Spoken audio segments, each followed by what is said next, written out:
This is the Sattler Files. Devrite Homes, when you're looking for attention to detail and a uniquely designed home to suit all your needs.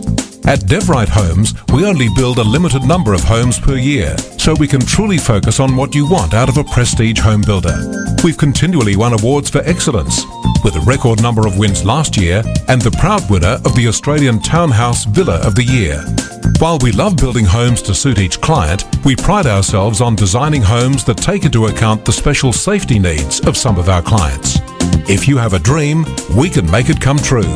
Talk to Jay Mangano and find out more about Devrite Homes at www.devrite.com.au. This is the Sattler Files. You're listening to the Sattler Files. My name is Murray Corf, and with me in the studio is Jay Mangano from Devrite Homes of Distinction. G'day, Jay. Hi, how are you this morning? Well, thank you. We're going to talk about imported versus locally made, aren't we? We are. Yeah.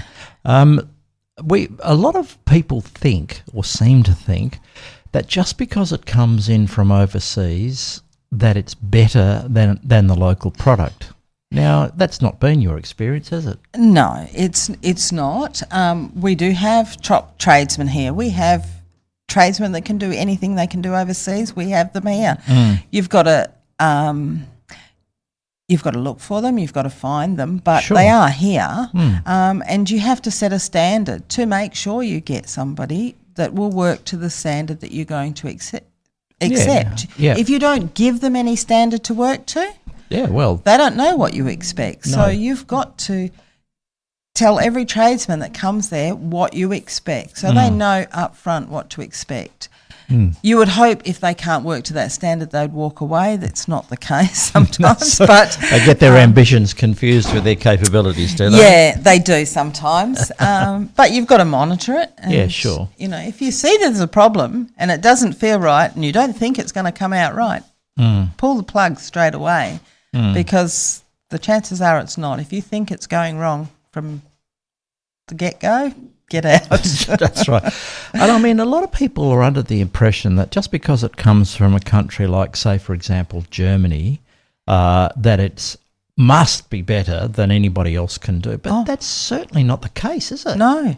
And it's got to be built for the same purpose as we're living here. So they actually they build their houses without their kitchens in it. So if you're buying cabinets from over there, they're not built for the same purpose as ours. They can take their kitchens with them when they sell their house. It doesn't. Is that right? Yeah, apparently so. I I haven't know bought that. many kitchens over there, but apparently, yeah. So That's bizarre, isn't it? it is, yeah. So their house is finished, and then they just get stuck on the wall. Right. With little hooks on the back, and so No wonder they lost the war. they're like just recently we've had a client that wanted to bring in cabinets from Germany, and we pointed out all the reasons why it wasn't a good idea. We measure them to fit the brickwork here, and we make them to fit the hole that's going to fit. If you're bringing them in from overseas, they're coming in module sections, But at the end of the day, I said, well, if you want to do it, we're telling you all the things that can go wrong. If you want to do it, that's fine. Take it out of the contract and you do it, but we don't want to be involved. I just find that mentality just a bit strange. Here you are, you've contracted a builder like Devrite Homes, and now you're going to build a premium house, a beautiful home, premium product, and all of a sudden you want to deface that by bringing in something that's a little better than IKEA. Yeah.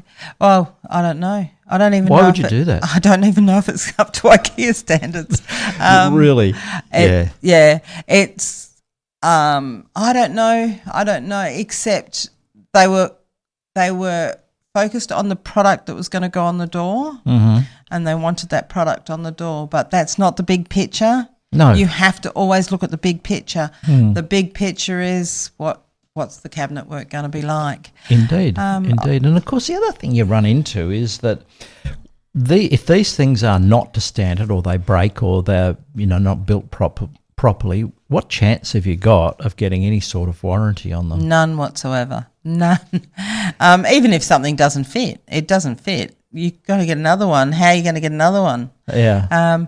I spoke to our cabinet maker at length about it, and he said he's always compared with product from China. I'm going to get it from China. It's cheaper. And he said, well, if it's a level playing field and you're going to accept that from China, I can do that same standard, but you've got to accept that same standard from me for that price. You want it at that price, I can do it at that price, but you have to accept the standard. But it's never a level playing field. So they want him to make it and work to a standard and replace a fridge panel that's 5 mil short, replace it.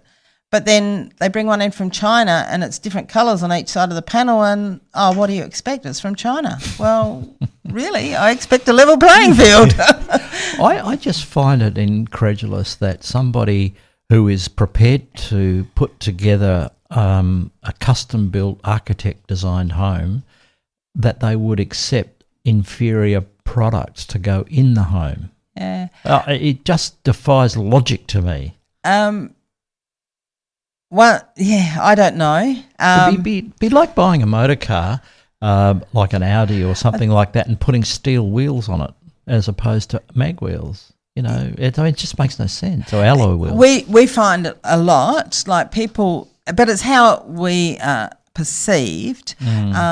So if we do something, they don't have a problem telling us that needs to be fixed, because we'll fix it.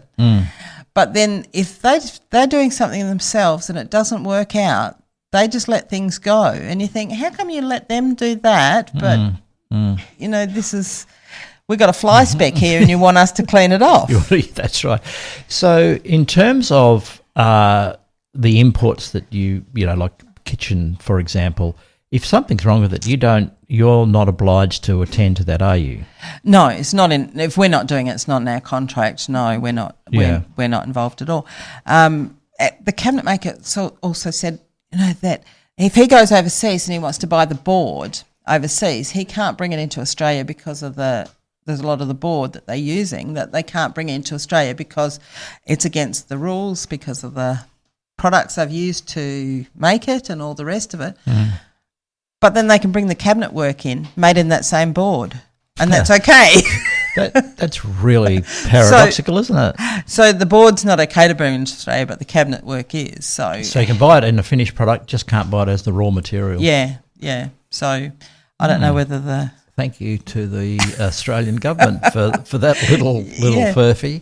Yeah. So and really, do you want cabinet work that's made out of something that you're not allowed to import into Australia? Well, I mean, obviously there's a reason why they don't allow that import, so you really need to understand what you're getting into. And when you're buying stuff like that, pretty much sight unseen from overseas, you don't know what you're getting, do you? No. You really don't know what you're getting. You have no idea what you're getting. And that's the problem, and you can't fix it once it's here because it's not fixable. No. That's just... Well, you got what you got. That's right. So the only thing you could do in that case could be to say, okay, this is not acceptable, so we're going to have to reorder or do something. So it's going to end up costing you twice, isn't it? Well, yeah, we've got a client that's brought some cabinet work in from China, and who's going to save money. Yeah. But the house sat there for 3 months, so any money that he could possibly have saved, the bank's now got in interest. So it just is false economy. And defies any logic at all, doesn't it? Yeah. And of course, we have some very good tradies here, don't we? We do. We have world-class tradies. But you have to set a standard. Our cabinet makers, Ron sends emails to them all the time telling them what great work they're doing. Then the cabinet maker reads that to them before they come to site, so that they know what's expected of them when they get there. But it goes to the overall finish and appearance of the home, doesn't it? I would imagine, as inexperienced as I am, I would imagine that would stick out like a sore thumb.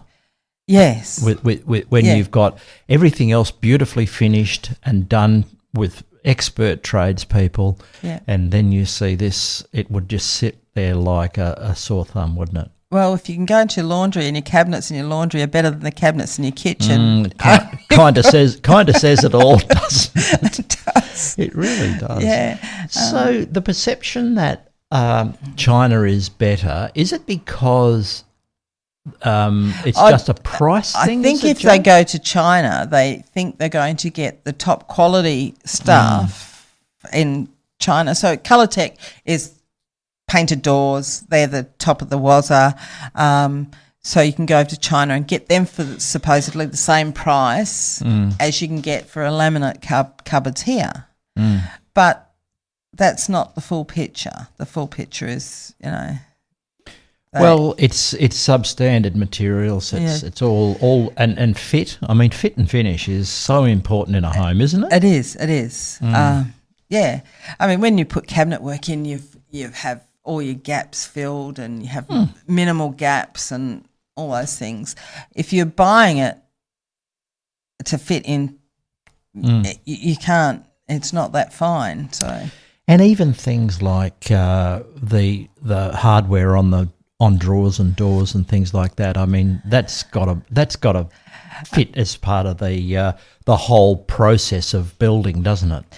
It does. And people think if you buy a hinge or you buy a door handle or they all buy from China, but they buy to a different standard. So, right. If you I'm not trying to use any names, but if you went like you want a Gainsborough handle, if you buy them from a bulk producer, that will have a different number than if you buy it from someone a bit more elite. So they essentially look the same, but they're not the same product because they have different numbers. So they've got different standards that they're working to.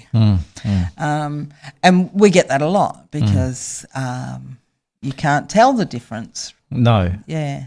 But not visually, you can't. No. But after maybe a year's use, you'd be replacing a knockoff Gainsborough, wouldn't you? Well, and you don't know until you come and say, oh, no, that's a different number. This one's a different number to that one. And that's when you find out there is a difference. But I mean, that's when you need someone like your good selves at Devrite to guide you down the path. Why you would deviate from that and probably what is the biggest investment of your life is completely anathema, isn't it? You get it a lot with even with builders. People will say, how do you pick a good builder? You try and say, if something doesn't feel right, it isn't. So we had some people in just recently, we're going to build with they're just building rentals. So weren't that concerned about them. They're going to be rentals. They're not going to sell them. They'd got a good price from a builder, but they knew, in their hearts, they knew that this was not going to end well. But they're so far into it, it's taken so long to get where they're going that they just can't walk away from it. No. And it is everything they thought it was going to be. But quite tragic, really, when you think about it, isn't it? It is. Because it's not an inconsiderable amount of money that you're expending, and to cut corners and take shortcuts like that is just ridiculous. Yeah. And why have the expert advice and then just go against it? It makes no sense. Most of the time it's money, and they think they're going to get something they're not going to get. And the salesmen all say the right things. Of course they do. So they're trained to say the right things. So you can have a checklist and ask them all the right. They've got all the answers to all the questions you got on your checklist. Of course you have. They've seen them all before. That's right, haven't they? Yes. Yeah. They have sales meetings that tell them about the questions you're going to ask. So, of course they do. Yeah. If someone doesn't know the answer to the question, you're probably better off going with them because they might they may be honest where the other ones not. But just getting back to our own tradies, of course, tradies are considered perhaps a little more expensive than maybe they should be, but that's really not really the case, is it?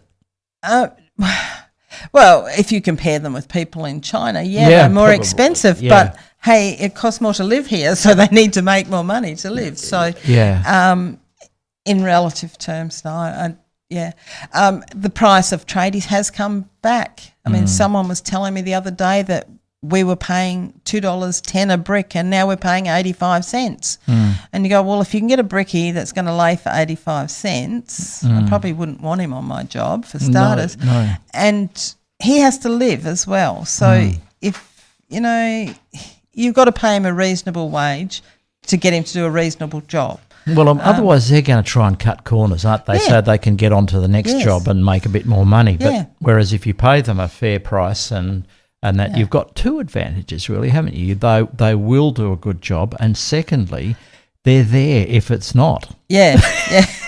That's true, isn't it? Yeah. It's and you can't expect people to work for less than what you're going to work for. So if you think you're going to work for $65 an hour, why would you think they're going to come to work for $25 an hour? It makes no sense. Yeah, it makes no sense. Yeah. And they have mouths to feed, children to feed, as well as everyone else, so they have to make the same kind of money. Although tradesmen did have it very good during the boom, and they do have it very good during booms, but it's not the case. If they're wise, they would put a little bit away for these rainy days we're currently having. No. Most of them live from week to week. Do they? Oh, yeah. So who of the trades that you would normally use to construct a premium home, like Devrite do, what would be the most expensive trade, would you think? Different houses, it's different jobs. Floor tilings usually pretty up there. Expensive, yep. Cabinet making is that's expensive because of the products and all those things. So your cabinet work ends up a major part of your house, but that's not the tradesman making that money. That's the product that you've got. The products, there's a lot of product involved in making it. So I don't think that any trade is making necessarily any amounts. Hugely more expensive than anyone else. The licensed ones, we need to get back to tradesmen being responsible for their own work. So we have sparkies and plumbers. They are regulated. They have inspectors that go round, and they will go round to a job. It could be any builder's job. If their inspector goes round, the inspector doesn't go to the builder. He goes to them. Oh, is that right? And they're responsible for their work. So if an electrical sparky walks in and finds something wrong, so all the other trades, if something's wrong, it comes back to the builder. But those tradies need to be responsible for what they're doing. Until we get to that stage, we're fighting an uphill battle to keep the standards up. But you won't, very rarely would you find something wrong with a sparky or a plumber's work. Because they do have an authority to answer to, don't they? Not and the builder. They are responsible. So the builder's out of it. They go straight to them and say, "You come back and fix this." The perception out there is that plumbers are probably the most expensive trade around. I mean, does that fit with what your experience is? They probably were in the boom, along with ceramic tilers. Brickies during the boom. They go up and down a lot, don't they? 18 months ago, the brickies were getting a lot of money, and it went up overnight. And that's always a problem for builders because we are locked into contracts. So if pricing goes up overnight, that just comes off the bottom line. So it's that's where it causes problems for builders because they start losing money on jobs because the prices have moved. Yep, and they've cut themselves a bit fine on it. Yeah. Because, I mean, once again, even with tradies, I suppose that in some ways you get what you pay for, don't you? You do, yeah. Yeah. And when things start to come off, they get rid of the worst tradies first. Yeah. So the Yeah. tradies that are out there are the ones you don't necessarily want. Yeah, yeah, Yeah, so it's... And I suppose even within a trade like for example, a plumber or an electrician, there are tradies and there are tradies. They can all comply, but it's the quality of that work that really shows, isn't it? Yeah, well, yeah, it's the same with anyone. You know, the plumber, what's under the sink. If they've got the attitude, well, it's under the sink, no one's going to see it.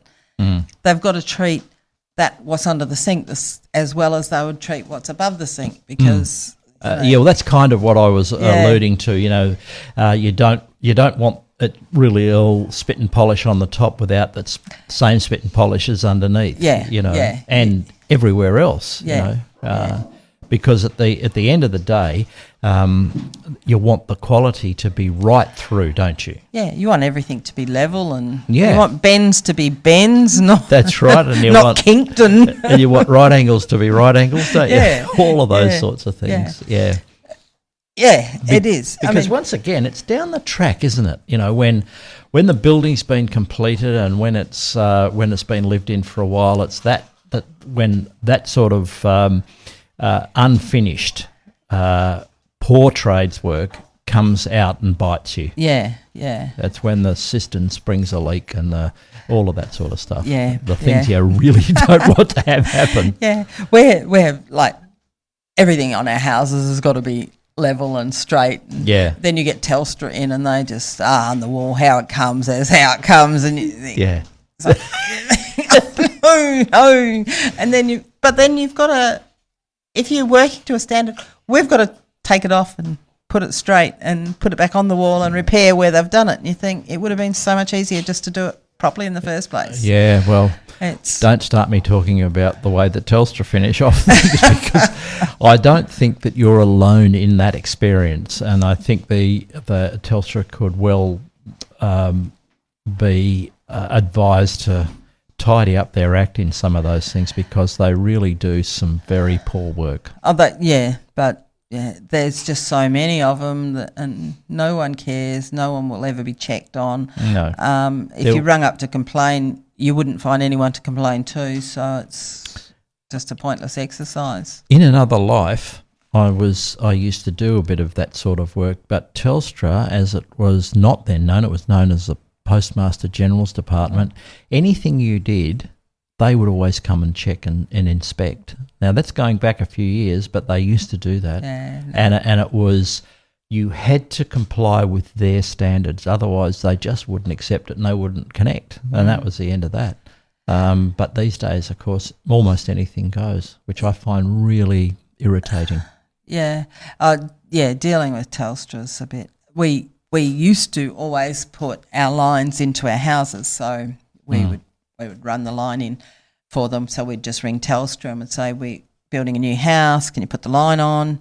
As long as we'd put the conduit in, they'd just come and pull it through and put it on. But they won't do that now at all, because they found with the new generation, they don't have landlines. So we were putting lines onto houses and Telstra were never getting paid for them because the people were never connecting lines to the houses. Oh, right. So now you can't get a line onto your house unless someone's committed to having a telephone and is going to pay for the line that's going into the house. So Goodness me, is that right? A lot of people not using landlines. No. Amazing. No, a lot of young people don't have them at all. That's quite true. Yeah, that's very true. They use mobiles, don't they?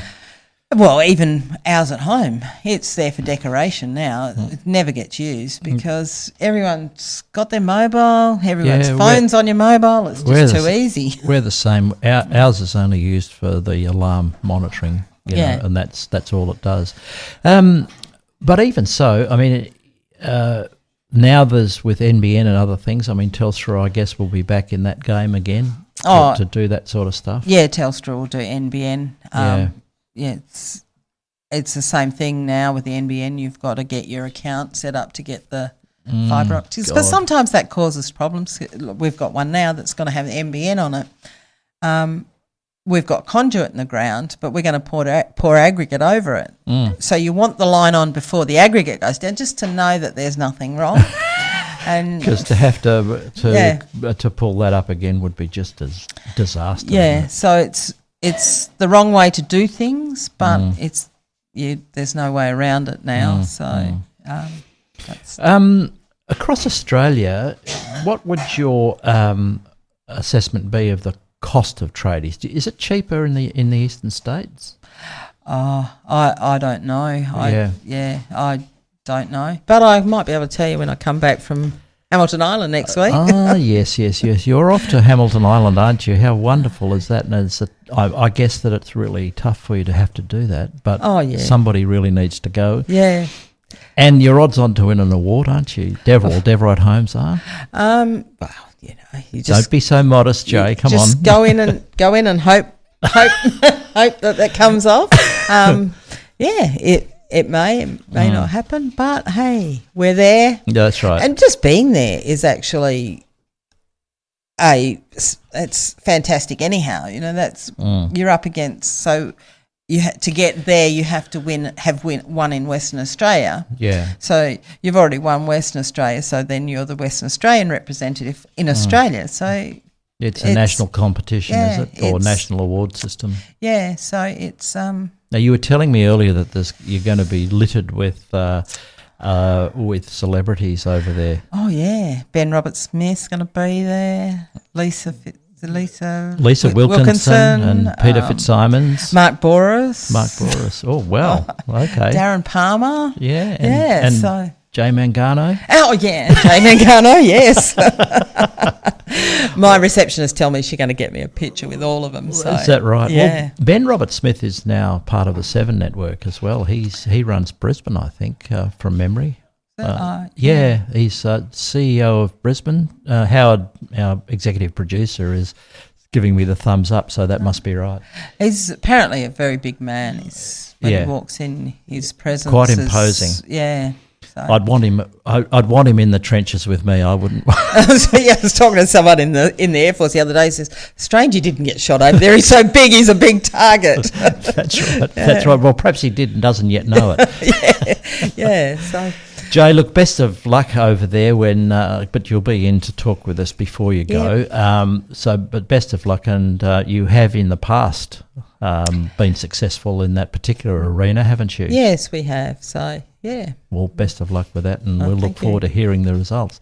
Thank you. Thank you so much for joining us today. It's been wonderful as always, and we look forward to catching up with you again soon. Right. Thanks, Murray. We'll have more on the Sattler Files very soon. This is the Sattler Files. Devrite Homes, when you're looking for attention to detail and a uniquely designed home to suit all your needs. At Devrite Homes, we only build a limited number of homes per year, so we can truly focus on what you want out of a prestige home builder. We've continually won awards for excellence, with a record number of wins last year and the proud winner of the Australian Townhouse Villa of the Year. While we love building homes to suit each client, we pride ourselves on designing homes that take into account the special safety needs of some of our clients. If you have a dream, we can make it come true. Talk to Jay Mangano and find out more about Devrite Homes at www.devrite.com.au. This is the Sattler Files.